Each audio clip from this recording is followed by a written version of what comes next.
안녕하세요. 토요미스테리 디바메이입니다. 2024년 4월 3일 오후 4시 57분 마이애미 긴급신고센터에 다급한 신고 전화가 걸려왔습니다. 지금 남자친구한테서 피가 나고 있어요. 칼에 찔렸는데 제발 도와주세요. 그 뒤로는 남성의 끔찍한 비명소리가 들려옵니다. 지금 팔에 감각이 없다. 나는 곧 죽을 거다. 그의 목소리에서도 고통이 그대로 느껴졌죠. 경찰은 곧바로 출동했습니다. 현장은 마이애미 시내에 있는 고급 아파트였어요. 문을 열고 들어가자마자 거실 한가운데에 쓰러진 남성이 보였습니다. 온몸은 피투성이었고 아예 움직임도 없어요. 그는 28살이던 크리스티안 오븐셀리였습니다.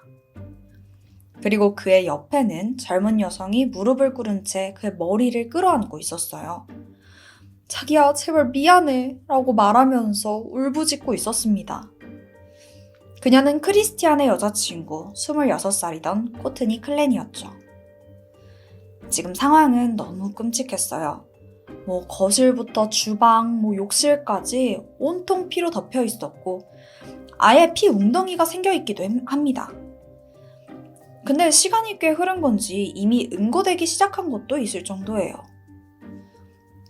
흉기도 현장에서 바로 발견됩니다. 그건 크리스티안의 가슴에 박혀 있었는데 일반적인 주방용 식칼이었어요. 평소 집에서 흔히 사용하는 그런 칼이요. 구급대는 바로 그를 병원으로 옮겼지만 결국 과다출혈로 인해 사망하고 맙니다. 당시 의사의 말에 따르면 칼은 무려 8cm나 가슴 깊숙이 박혀 있었다고 해요. 한편 남자친구의 사망 소식을 들은 코트니는 그 자리에서 무너졌습니다. 바닥에 주저앉아서 오열했고 경찰도 그녀를 진정시킬 수 없을 정도였어요. 이 모습만 보면 정말 사랑했던 사람을 잃은 것처럼 보였습니다. 코트니를 간신히 진정시킨 경찰은 그녀에게 당시 상황에 대해 진술을 받았습니다. 그녀가 말한 사건의 경위는 이랬는데요. 원래 이 커플은 서로 위치를 확인할 수 있는 앱을 사용하고 있었어요. 근데 사건 당일 남자친구인 크리스티안이 아무 말도 없이 그 위치 추적을 꺼버린 겁니다. 이걸 확인한 순간 코트니는 분노했죠. 아니 왜 말 안 하고 이걸 껐냐? 라고 따져묻기 시작했고 둘 사이에선 격렬한 말다툼이 오갔습니다. 이 다음 상황이 문제였어요. 그녀의 말에 따르면 크리스티안은 화를 참지 못하고 자신을 바닥으로 밀쳤대요. 그리고 목을 조르기 시작했다고 합니다. 당시 코트니는 극심한 공포에 휩싸였고 이대로 가만히 있으면 정말 죽을 수도 있겠다라는 생각이 들었어요. 그래서 필사적으로 몸을 일으켜서 주방 쪽으로 도망쳤습니다. 그 후에 식칼을 하나 집어들었고 다가오지 말라고 남자친구를 향해 소리쳤죠. 하지만 그는 이미 이성을 잃은 상태였어요. 여자친구의 말은 전혀 들리지 않았죠. 겁에 질린 코트니는 다가오는 크리스티안을 향해 칼을 던지고 말았습니다. 그리고 정신을 차리고 보니까 크리스티안이 가슴에 칼이 꽂힌 채 피를 흘리며 쓰러져 있었다고 진술했죠. 이것만 놓고 보면 누가 들어도 정당방위처럼 들리죠. 경찰 역시 데이트 폭력 끝에 벌어진 비극이라고 봤고 코트니는 단 이틀 만에 풀려납니다. 아무런 구속 조치 없이 아예 자유의 몸이 돼요. 여기서 잠깐 사망한 그 크리스티안에 대해서 조금 더 알아보자면 그는 고등학교 시절 장래가 유망한 미식 축구 선수였습니다. 하지만 졸업 후에는 아예 진로를 바꾸게 되는데요. 암호화폐 투자로 큰 성공을 거두게 되면서 젊은 나이에 꽤 많은 돈을 벌게 돼요. 그 후에는 아예 투자자로서 일을 했죠. 동시에 여자친구인 코트니의 매니저 역할도 맡고 있었습니다. 그렇다면 코트니는 어떤 삶을 살아왔을까요? 그녀는 부유한 가정에서 태어났습니다. 부모님은 딸이 원한다면 뭐든지 다 해주었고 정말 호화롭고 부족함 없는 환경에서 자라났죠. 코트니는 전형적인 모범생 타입은 아니었지만 예체능 쪽에서 두각을 나타냅니다. 춤, 연기, 스포츠 이렇게 다양한 활동을 즐겼고 그 중에서도 유독 피트니스에 관심이 컸습니다. 우리나라에서는 흔히 헬스라고 부르잖아요. 코트니가 여기에 푹 빠지게 된 거예요. 그리고 곧 트레이닝에 본격적으로 전념하게 되죠. 이때부터 피트니스 대회에 출전했고 놀랍게도 나가는 대회마다 상을 싹 휩쓸었어요. 그리고 운동하는 영상, 대회 준비, 무대의 모습까지 이 과정을 전부 인스타그램에 공유했죠. 얼굴도 예쁜데다가 자기 관리까지 철저하니까 사람들의 관심은 쏠릴 수밖에 없었습니다. 근데 여기서 끝이 아니에요. 코트니는 어느 시점부터 온리팬스라는 플랫폼에 발을 들입니다. 사실 들어보신 분도 계실 거예요. 말 그대로 돈을 낸 팬을 위한 유료 콘텐츠를 올리는 플랫폼인데요. 특히 자극적인 사진이나 영상으로 유명하죠. 이곳에서 코트니 테일러라는 예명으로 활동을 시작합니다. 그리고 인스타그램과는 비교도 안 될 만큼 높은 수위의 사진들을 올렸죠. 수익이요? 진짜 엄청났습니다. 정말 순식간에 수억 원대를 벌어들여요. 그렇게 승승장구를 하던 중에 인스타그램을 통해 사망한 남자친구 크리스티안을 처음 만나게 된 겁니다. 둘은 첫 만남부터 서로에게 강하게 끌렸다고 해요. 그리고 2020년 11월 본격적인 연애를 시작합니다. 젊고 잘생기고 예쁘고 돈도 많은 커플. 정말 누가 봐도 부러움의 대상이었죠. 하지만 처음엔 아무 문제 없어 보였던 그들의 연애가 시간이 지나면서 점점 금이 가기 시작합니다. 그 시작은 바로 코트니의 집착이었는데요. 그녀는 남자친구가 친구를 만나는 것도 싫어했고 심지어 업무상 사람을 만나는 일까지 막 통제하려고 해요. 이뿐만이 아닙니다. 또 다른 문제가 있었는데요. 코트니가 술만 마시면 계속해서 폭력적인 모습을 보이는 거예요. 만취했을 땐 정말 분노를 주체하지 못했죠. 하지만 술에서 깨고 나면 또 원래 다정한 여자친구로 돌아옵니다.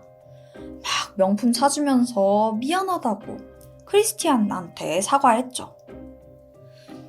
그리고 그는요, 정말로 여자친구를 사랑했어요. 매번 미안하다고 사과하는 모습에 마음이 약해졌고요. 그냥 술 안 마시면 괜찮으니까 그렇게 계속해서 코트니의 행패를 받아주게 됩니다. 이 위태로운 관계는 계속해서 이어졌어요. 그러던 2021년쯤에 본격적인 갈등이 터지기 시작합니다. 앞서 말씀드렸다시피 크리스티안은 암호화폐 투자로 돈을 벌고 있었어요.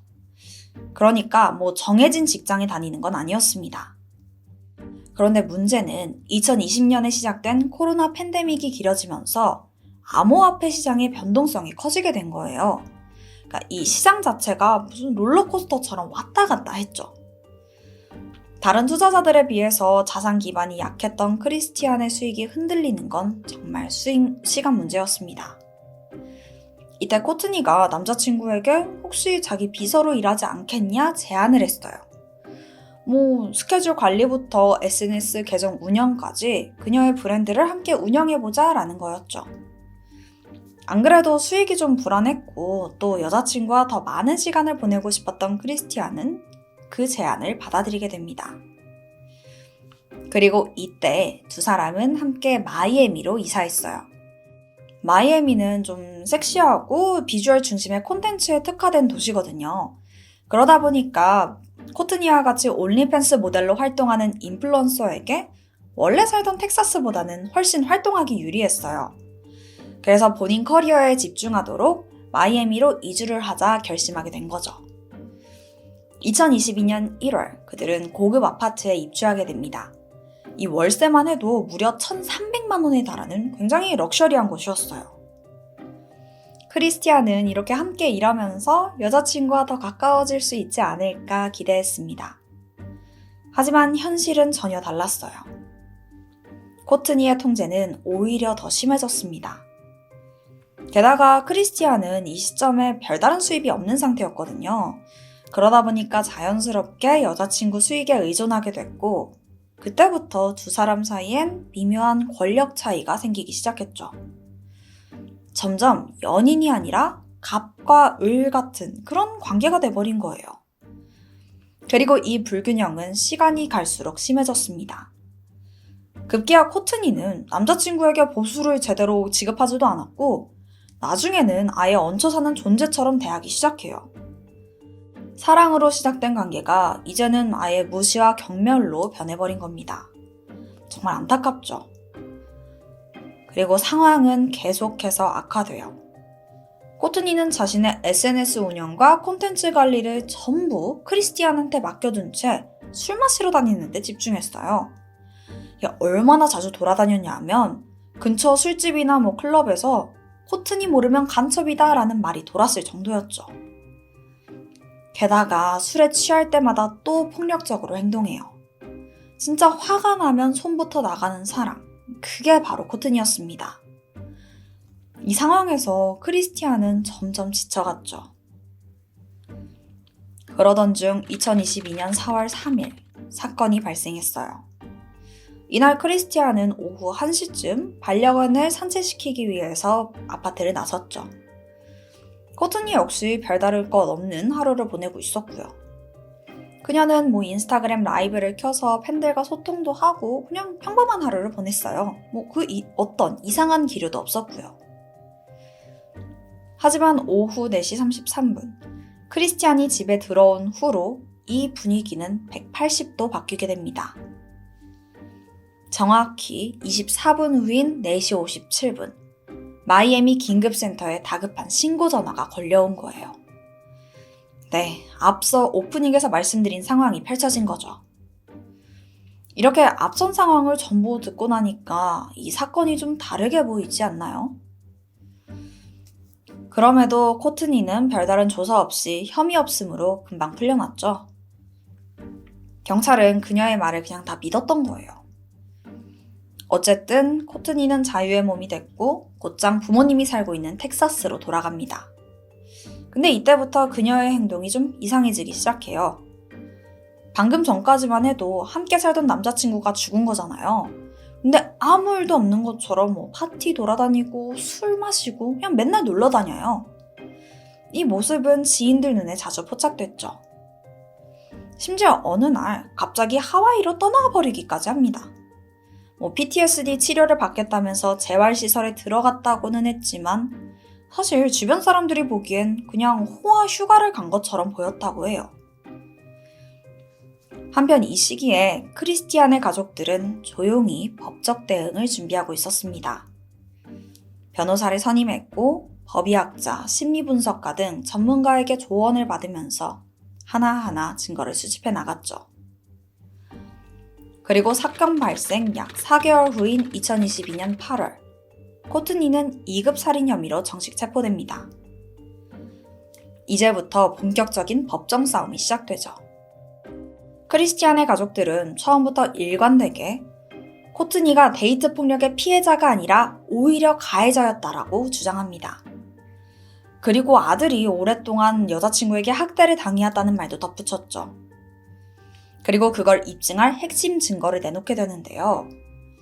바로 아파트 엘리베이터에 설치된 CCTV 영상이었어요.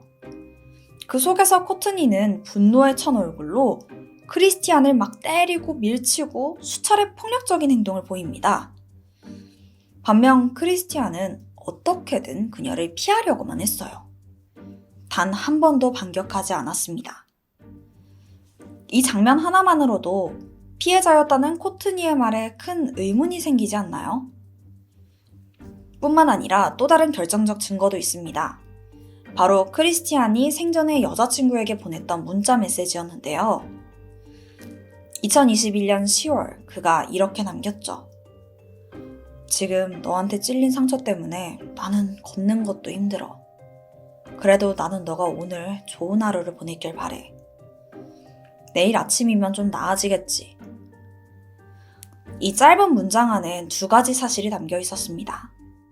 첫째로는 코트니는 과거에도 흉기로 남자친구를 찌른 적이 있다는 점. 그리고 둘째는 그런 일을 당하고도 크리스티안은 여전히 그녀를 걱정하고 있었다는 점이죠. 저는 저 문자 내용이 정말 속상하더라고요. 마지막 결정타는 무기 전문가들의 분석이었습니다. 코트니는 겁에 질려서 칼을 던졌다라고 주장했죠. 하지만 사건 당시 그녀와 크리스티안의 거리는 무려 3m였습니다. 근데 이렇게만 말하면 좀 와닿지 않을 수도 있는데요.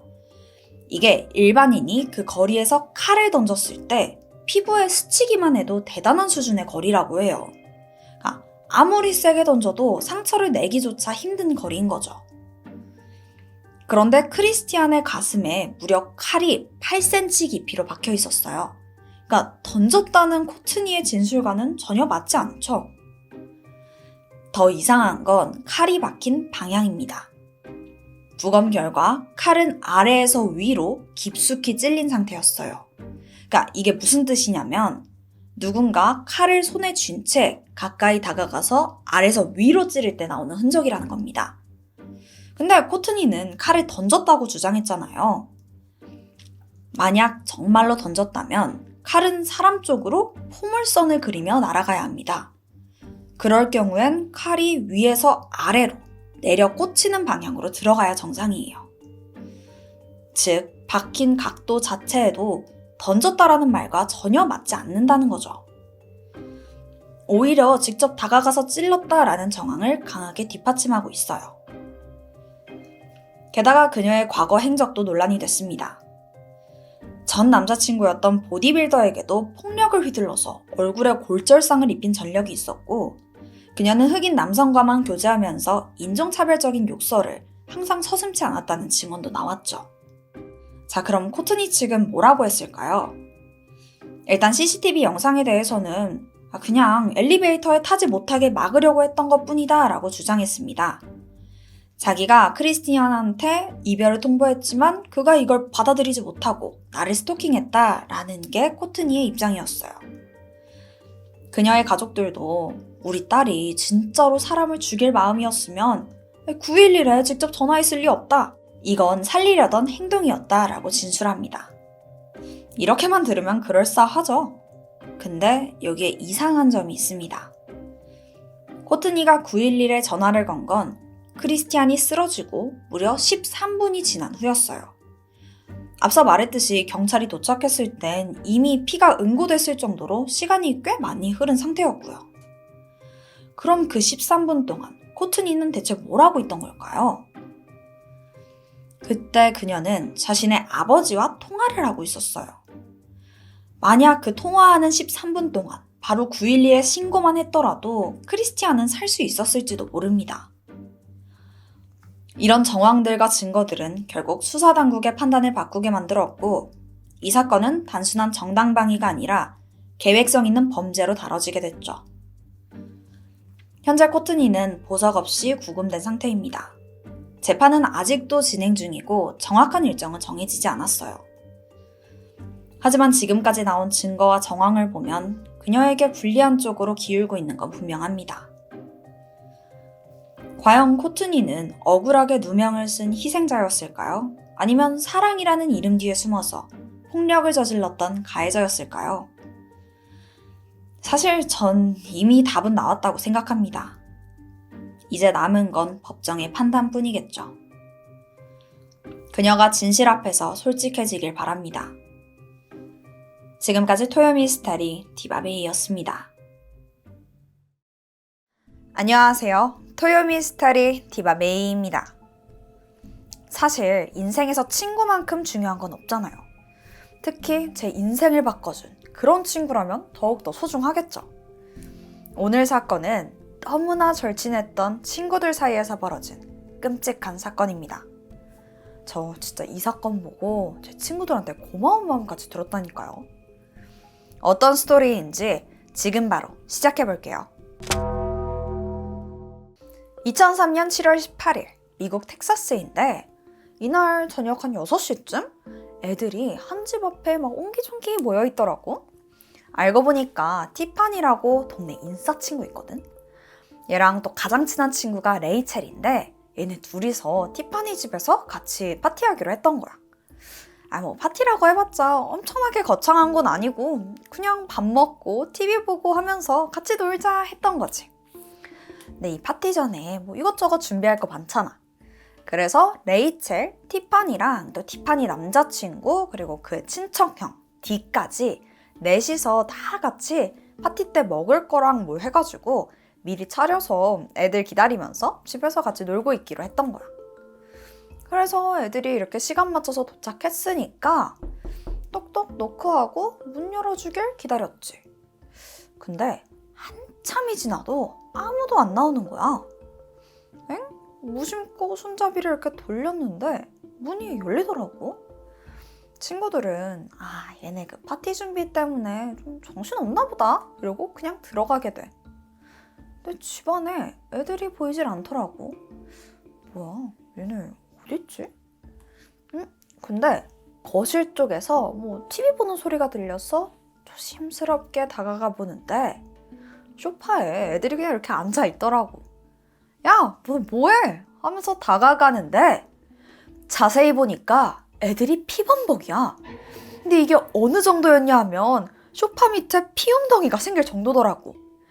이 끔찍한 광경에 아이들은 비명을 지르면서 집안에 뛰쳐나왔고 바로 신고하게 돼.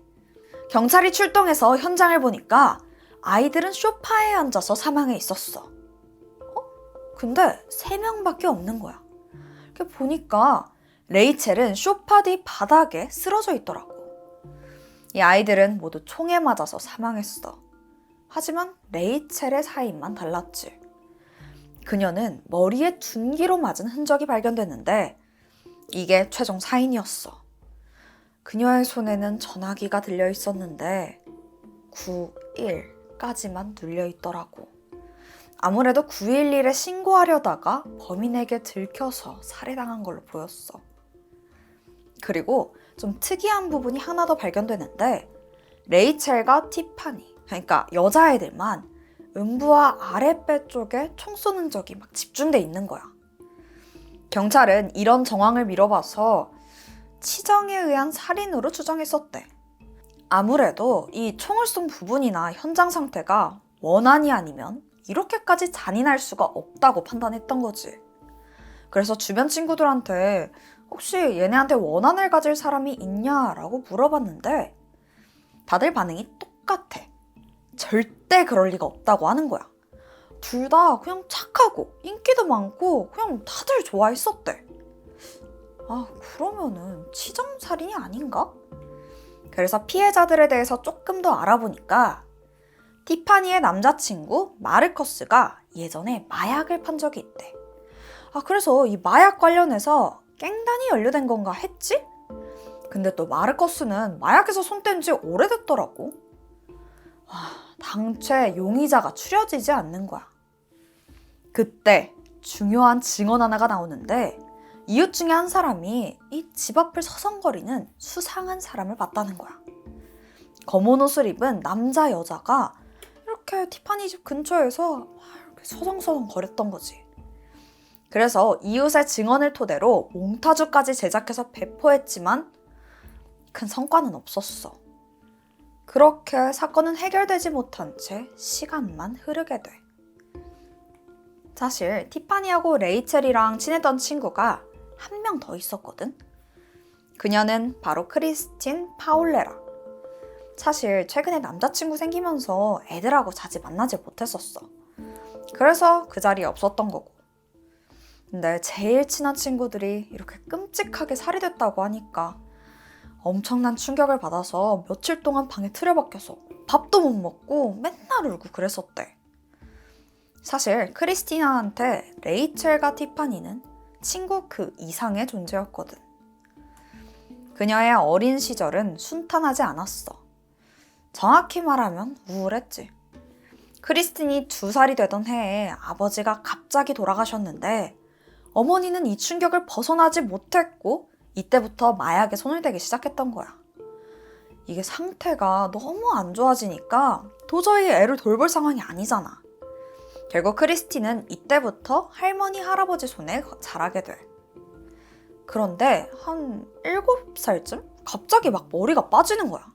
근데 이게 머리에서 끝나질 않고 속눈썹이랑 막 눈썹까지 다 빠지더라고. 알고 보니까 자가 면역 질환 때문에 탈모가 온 거였어. 심지어 이 속눈썹이 계속 빠지면서 눈을 찌르게 됐는데 이것 때문에 시력이 엄청 안 좋아졌었대. 그래서 겨우 7살인 어린 나이부터 빠진 머리 가리려고 막 가발 쓰고 시력 안 좋으니까 완전 두꺼운 안경 쓰고 막 그렇게 다녔다고 해. 근데 어린애들 보기에 이게 좀 이상하잖아.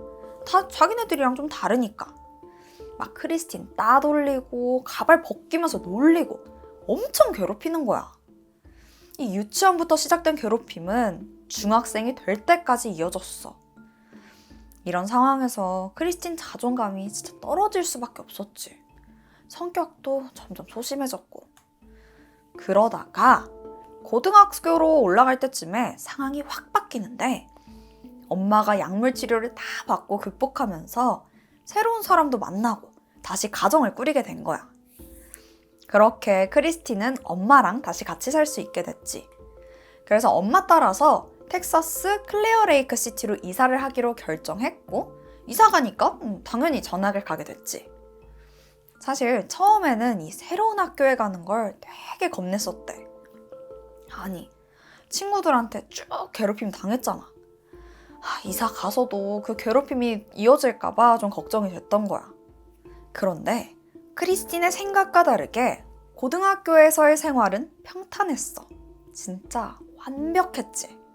이때 레이첼 콜로티스랑 티파니 로엘을 만나게 됐었어.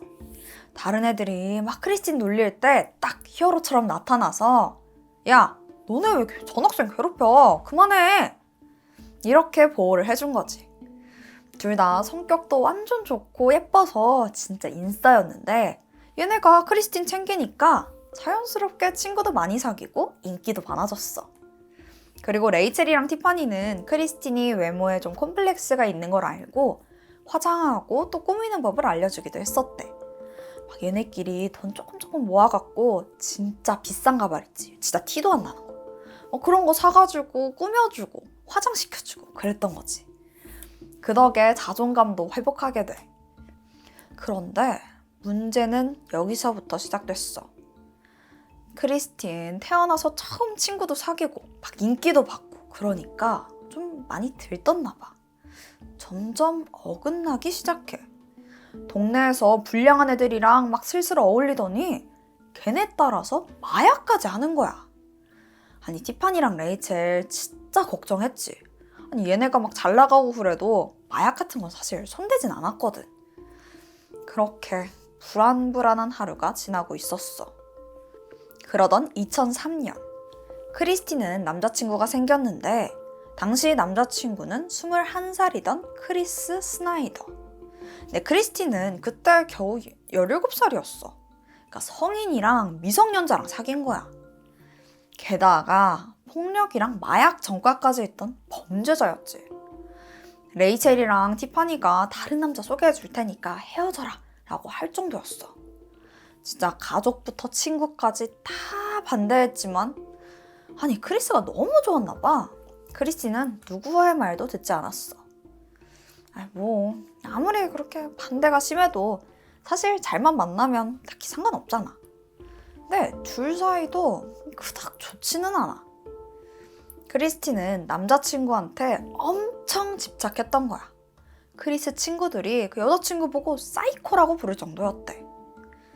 근데 그도 그럴 게 남자친구 인간관계 하나하나 다 간섭하고 질투하고 심하게 다툰 날에는 막 크리스 집 앞에서 노숙하면서 나올 때까지 기다리고 소리 지르고 계속 문 두드리고 진짜 난리도 아니었대. 이렇게 남자친구한테만 집착하는데 친구들 만날 시간 있었겠어? 결국 레이첼, 티파니랑 보내는 시간이 많이 줄었다고 해. 그래도 여전히 두 사람에게 크리스틴은 소중한 친구였어. 그러던 와중에 앞에 말했던 그 사건으로 인해서 친구들을 잃게 된 거야. 레이첼이랑 티파니가 사망하고 얼마 되지 않아서 크리스틴은 남자친구랑도 헤어지게 됐고 그 정신적 충격에 마약에 더 의존하기 시작해. 결국 치료를 위해서 재활시설에 들어가게 됐지. 그 와중에 수사는 계속됐지만 사건은 해결될 기미가 없었어. 그렇게 시간만 흐르게 돼. 그러던 2006년 7월 8일 경찰에게 한 익명의 제보가 하나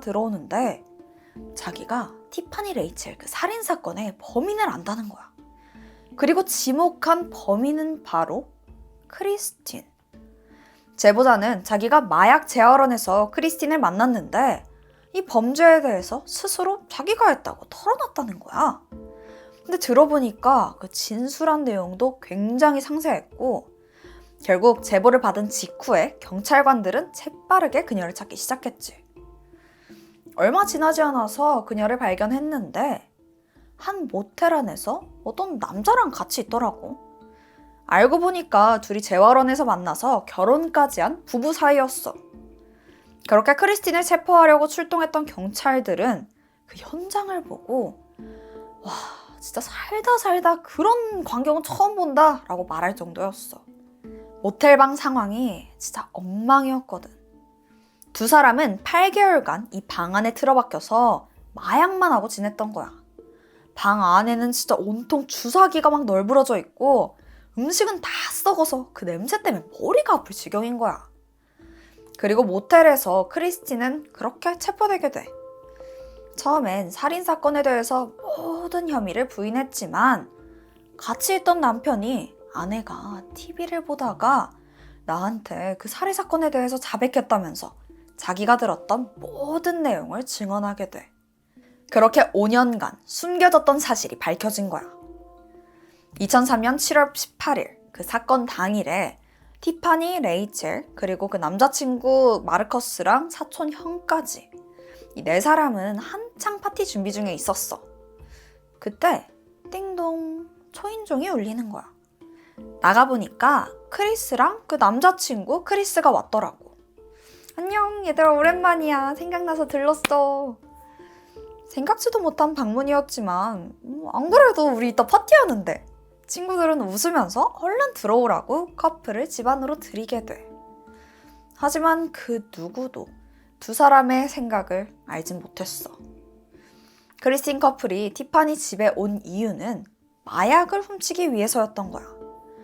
둘 다 마약에 완전 중독됐는데 돈도 다 떨어지고 갖고 있던 것도 다 해버린 거지. 근데 그때 티파니 남자친구 마르커스가 마약을 팔았다고 그 소문 들었거든. 그래서 안 그래도 티파니 집에서 파티 많이 하는데 거의 100% 마약 있겠네 싶어서 갔던 거야. 그리고 그 둘의 품 안에는 권총이 들어가 있었지. 그렇게 집 안으로 들어오자마자 크리스와 크리스틴은 총을 꺼내더니 친구들한테 총구를 겨눴어. 마약이랑 돈 내놓으라고 협박하기 시작해. 이런 당황스러운 상황에 애들은 다 벙쪄 있었지. 이번엔 아예 레이첼을 인질로 잡고 집안을 둘러보기 시작했어. 그 사이에 크리스는 거실에서 나머지 세 사람을 붙잡고 있었는데 이때 마르커스가 반항을 하려고 했고 그는 망설임 없이 방아쇠를 당기게 돼. 그렇게 마르커스는 바로 사망하고 말아. 그 후에는 바로 옆에 있던 티파니와 친척형 D까지 그냥 바로 죽여버리는 거야. 그 소리를 듣자마자 크리스틴은 레이첼을 총으로 쏘기 시작해. 아니 이게 뭐야? 너무 갑작스럽잖아. 그냥 이렇게 갑자기 친구들 죽인다고? 아니 이렇게 인생을 구원해준 친구들을 그냥 이렇게 살해하고 만 거야. 그리고 그 둘은 집을 그 상태로 떠났어.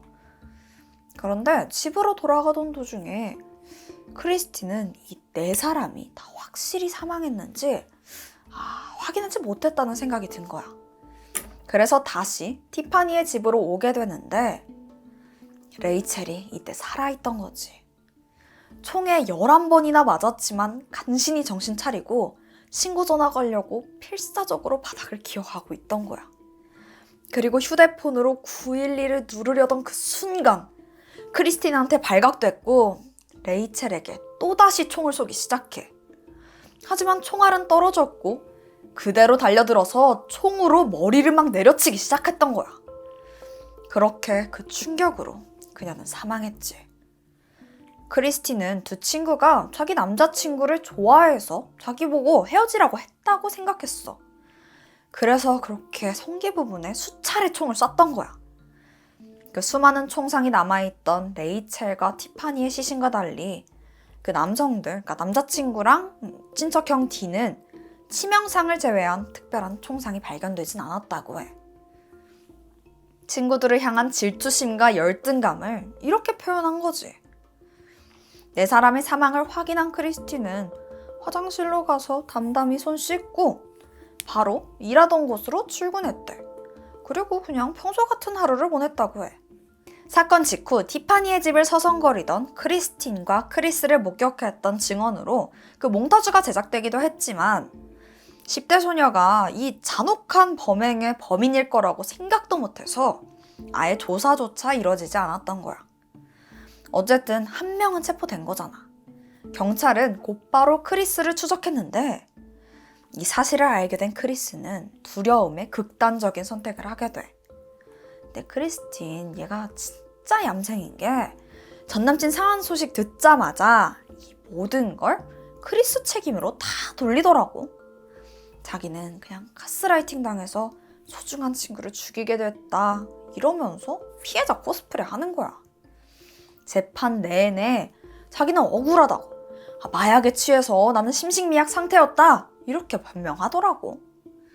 크리스티는 자기 행동에 대해서 뭔가를 후회한다거나 죄책감을 느끼는 것 같지 않았고 오히려 유족들 앞에서 당당하기까지 해.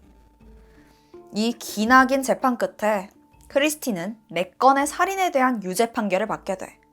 하지만 당시에 17살 학생이었잖아. 그 덕에 간신히 사형은 면했지만 40년간 가석방 없는 종신형을 선고받고 현재는 텍사스주의 교도소에 수감되어 있다고 해. 그리고 또 슬픈 스토리가 하나 있는데 사건 현장에서 레이첼의 피 묻은 핸드백이 발견되는데 그 안에 크리스틴 사진이 들어있었다고 해. 그리고 그 사진 뒷면에는 크리스틴이 친구 레이첼에게 쓴 편지가 있었지. 레이첼, 우리의 멋진 추억의 사진이야. 항상 서로를 위해서 곁에 있자. 사랑해. 우리의 특별한 우정은 절대 잊지 못할 거야. 평생 함께 하자던 사랑하는 친구가 자신을 살해할 거라곤 생각하지도 못한 채 그들은 그렇게 눈을 감고만 거야. 지옥 같던 괴롭힘에서 꺼내준 레이첼과 티파니는 크리스틴으로 인해서 모든 것을 잃게 됐어. 마약과 질투심에 미쳐서 자신의 삶을 바꿔준 친구들을 잔인하게 살해한 그녀는 평생 감옥에서 살게 될 거야. 안타깝게 세상을 떠난 티파니와 레이첼, 그리고 마르커스와 디의 명복을 빌고 싶어. 오늘 내가 준비한 스토리는 여기까지야. 그럼 나는 새로운 사건으로 다시 돌아올게. 지금까지 토요 미스테리 디바메이였습니다.